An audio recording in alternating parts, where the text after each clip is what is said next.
유튜브를 통해 들어온 종목 진단입니다. 닉네임 제니님, 종목 심택 가지고 계시네요. 매수가 39,400원에 7% 보유하고 계십니다. 안녕하세요. 추가 매수해서 손실 줄이고 싶어요. 대응 방법 부탁드립니다. 라고 댓글 남겨주셨는데요. 심택 같은 경우에 반도체 종목입니다. 네, 올 한해 반도체주들에 대한 낙폭이 좀 컸습니다. 오늘 종가도 26,450원으로 마감을 했는데요. 네, 지금 매수가랑 체크해보니까 손실이 좀 크십니다. 아마 8월쯤에 사신 게 아닌가 싶은데요. 최근 SK 하이닉스를 포함해서 적자 소식 나오면서 같이 반도체 업황에 대한 불황을 좀 겪고 있습니다. 심택의 경우에 또 주요 고객사들이 재고 조정하면서 출하량 감소폭이 클 거란 전망이 나오고 있고요. 또 원달러 환율까지 요즘 하향세를 보이고 있다 보니 실적에 좀 우호적이지 못한 것 같습니다. 네, 앞으로 내년 1분기까지도 좀 어려울 것 같다고 하는데 추가 매수해서 손실 줄이는 방법 또 이재필 전문가님께 맡겨보도록 하겠습니다. 네, 전문가님, 이 종목 어떻게 대응하면 좋을까요? 네, 보면 이 종목도 아까 첨보하고 마찬가지로 한번 밑에서 올라온 걸 한번 생각을 해봐야 될 것 같아요. 2020년도 이때에 보면 뭐 5,000원대에 있었습니다. 그런데 이 종목도 마찬가지 뭐 1년 약간 반 정도 남짓한 기간 동안 10배가 올라와 버렸어요.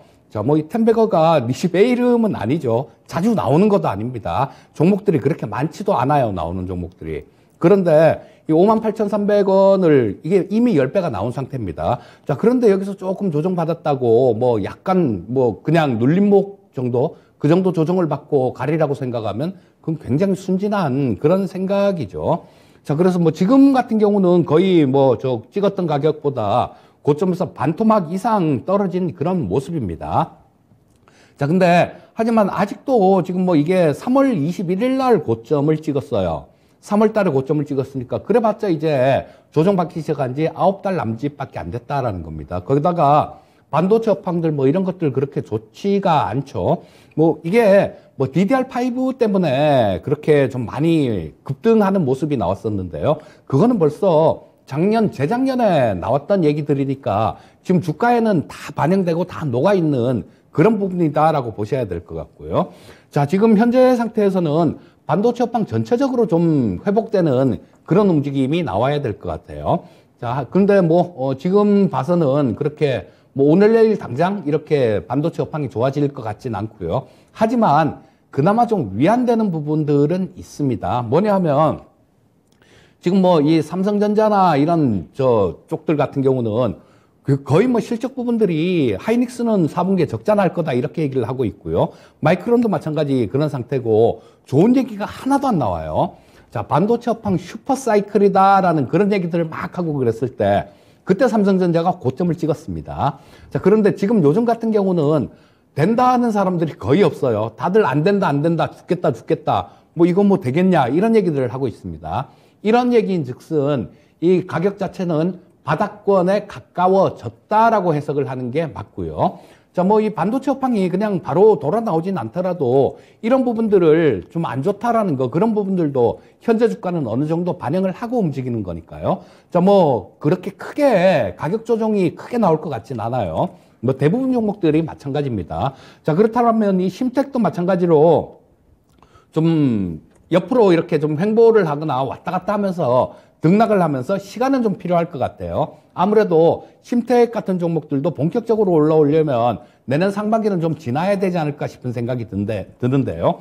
자, 추가 매수 가능하다라는 말씀을 해주셨는데 추가 매수는 일단 뭐 지금 가격 차이가 지금 3만 원대, 3만 9천 원대 매수를 하셨는데 자, 뭐 상당히 좀 나지만 아직까지도 추가 매수는 조금 좀 기다려 봐야 될 것 같습니다. 자, 지금 보시고 계신 차트가 주봉 차트인데요.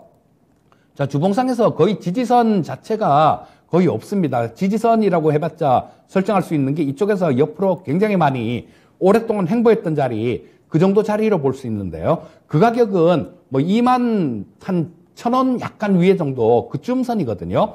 그러니까 일단 뭐 지금 현재 상태에서는 조금 더 기다려 보시고요.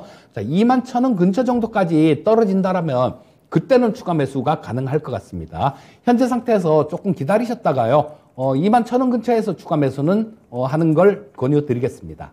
네. 그러면 추가 매수에 대해서 좀 더 구체적으로 비중은 얼마나 더 실어서 이 전체적인 반등의 목표치는 얼마나 좀 잡으면 될지도 알려주세요. 예, 일단 지금 보유하고 계신 게 7%를 보유하고 네. 계시거든요. 그러니까 뭐 지금 7% 정도 더 매수를 보유하신 것만큼 더 매수를 하신다라면 지금 뭐 21,000원대에서 하면 요게 3만 원 약간 위에 정도 가격대 그 정도가 나올 겁니다.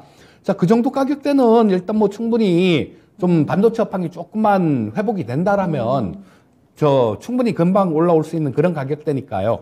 일단 좀 21,000원 근처 정도 그쯤에서 네. 보유하고 계신 것만큼 더 매수를 하셨다가 일단 뭐 3만 한 3,000원대 정도 그쯤에 한 120주 이평선이 위치해 있거든요. 그러니까 요 정도까지는 반등이 좀 나올 수 있을 것 같으니까 일단 뭐 21,000원 근처에서 매수 3만 원대 중반 정도에는 정리하는 전략을 말씀드리겠습니다. 예, 알겠습니다. 그래서 제니님의 종목이었습니다. 심택인데요. 얼마 전에 코리아 서킷도 좀 비슷한 궤적을 그리면서 좀 안타까움이 있었는데 심택도 마찬가지 의견 나왔습니다. 조금 더 밀리면 지금 추가 매수 아니고요. 추가 매수 단가는 한 21,000원 이렇게 되면 평균 매수 단가가 3만 원대 초반으로 잡히는데 이 정도까지는 그래도 좀 시간 투자를 한다면은 회복해서 나올 수 있지 않을까 이렇게 해서 탈출 전략을 세워드렸습니다.